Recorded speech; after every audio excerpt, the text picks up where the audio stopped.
Let's explore the connection between Islam, the Quran, and the number 666 that some Muslims make. In the Bible we read, "Here is wisdom, let him that hath understanding count the number of the beast, for it is the number of a man, and his number is 666. Now in the beast YouTube, we understood that Daniel defined beast as a kingdom, and that the lion, bear, leopard, beast of Revelation 13 is the seat of the Islamic Empire beast. Now in the Zola Levitt program, Walid Shoebat, former PLO terrorist, now Christian evangelist, said the first time he read the Greek symbol that is translated as 666, he immediately read it as the Arabic character Bismillah, which means in the name of Allah. Now in the below you can see the symbol, the Greek symbol for 666, and the Arabic symbol for Bismillah, or in the name of Allah. This is actually the symbol, and this is the symbol when it's turned and mirrored.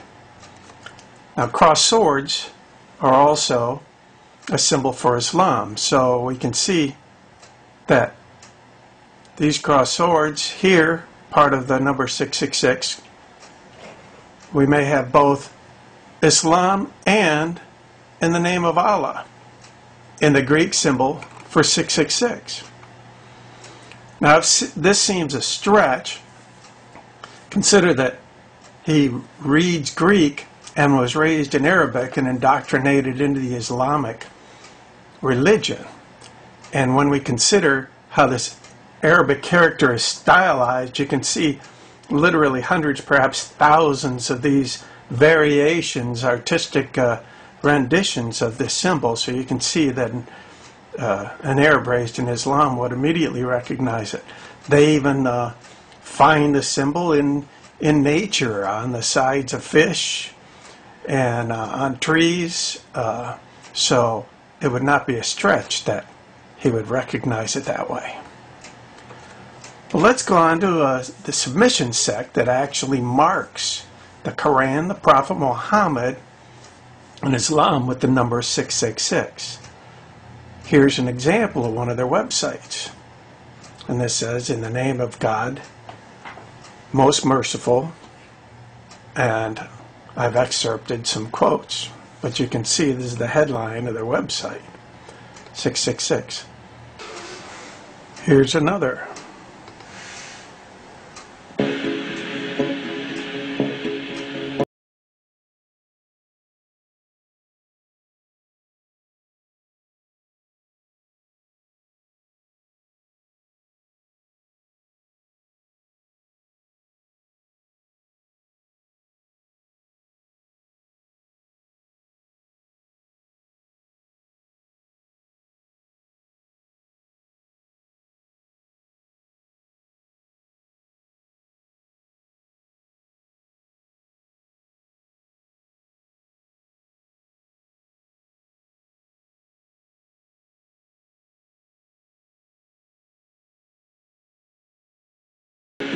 Proof.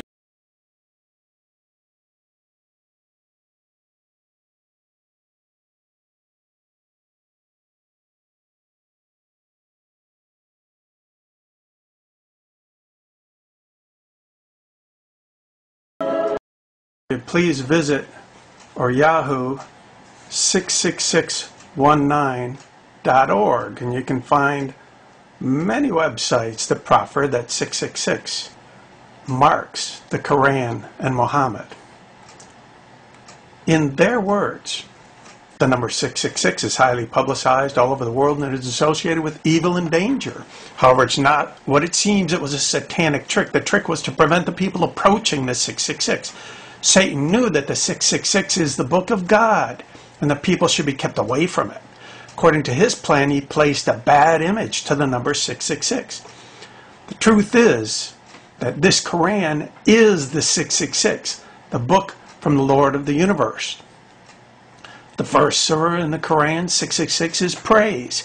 This surah is the gift of God to us to establish contact with Him through our daily prayer.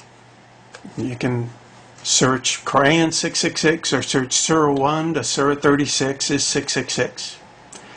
Now, Muslims can accept or reject that this Islamic sect marks Islam, the Quran of Muhammad, with the number 666. But if you do reject it, you really have to wonder that out of the entire universe of numbers that this computer-generated mathematical gematria could have arrived at, what are the odds that it would wind up being the number 666? But this is just one component of Bible prophecy indicating that the Islamic Empire is a leopard, bear, lion, beast of Revelation 13. We read, here's wisdom, let him that hath understanding count the number of the beast, for it is the number of a man. His number is 636. Quoting from the Islamic site, God made his messenger a witness with the letter Qaf and the number 666. So is this Islamic 666 miracle then a warning from God to Christians, Jews, and Muslims as yet another fulfillment of the related prophecy in the book of Revelation, now that we find ourselves in Daniel's time of the end? On other YouTubes, I've compared relative verses in the Quran with the Bible. Husbands, love your wives. Your wives are as tilth. Love your enemies, and still tear into the hearts of the unbelievers. For God so loved the world, he gave his only begotten Son. Jews call Hosea son of God. Christians call Christ the Son of God. God's curse be on them. Chapter 13, we learn that the beast goeth into perdition. And we find the nature of that perdition detailed here. And the beast was taken, and with him, now when Daniel defined beasts as kingdoms, he also assigned the masculine gender. And the beast, Islam, was taken, and with him the false prophet Muhammad that wrought miracles. Now, Muhammad never performed a miracle, but when we look at the Greek meaning for this, it simply means a sign, mark, token, that by which a person or thing is distinguished from others and is known. So in the Greek sense, he didn't have to perform a single miracle to qualify under that definition. False prophet that wrought miracles before him, which he deceived them that had received the mark of the beast. And we see Islam marked. It's not about a computer chip or all somebody would have to be is under general anesthesia and have a surgeon implant a chip in him and he'd be condemned to hell, according to some of the few had received the mark of the beast, and them that worshipped his image. The second jihad was financed by the Western world in the image of the first jihad. First jihad nearly conquered the whole known world. The second jihad has 55 countries under its belt as I speak. These both, Islam and the false prophet, were cast alive into the lake of fire burning with brimstone in chapter 20. And the devil that deceived them was cast into the lake of fire and brimstone, where the beast and the false prophet are and shall be tormented day and night forever and ever. Brethren, I love Muslims. That's why I don't like Islam. The world is being set up for the greatest tragedy in the history of mankind. Today are 1.5 billion Muslims in the grip of Islam that actually believe they worship God, in spite of the violence they witness around the world. But if we look at an ethnographic view of John's whole world, and when we look at Strong's for world, the inhabited earth, the portion of the earth inhabited by the Greeks in distinction from the lands of the barbarians, the Roman Empire, and all subject to the empire. Then when we look at John's whole world through this ethnographic view, we find that it's almost entirely Islamic. The whole world wandered after the beast. The whole world is marked by the beast. 666.